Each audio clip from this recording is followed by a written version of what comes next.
First I will say is thank you to everybody.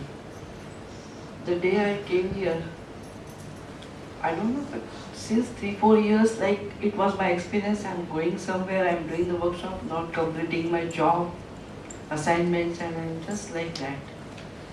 So there was a fear, and when I saw that word congratulations coaches, I was very happy, yes I did it. And actually it is a contribution of everybody. Rangana, thanks to Rangana and every assistant. The touching experience was yesterday.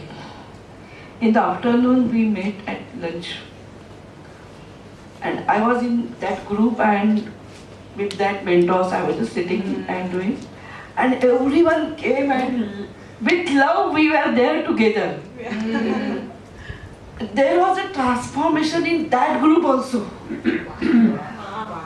And both of them said, this is the first time we are seeing कि you are coming for something and you are wishing everybody and loving everybody, not hiding your face कि चुपचाप आके मैं कुछ खा के निकल के जाऊँ, कोई मुझे ना देखे.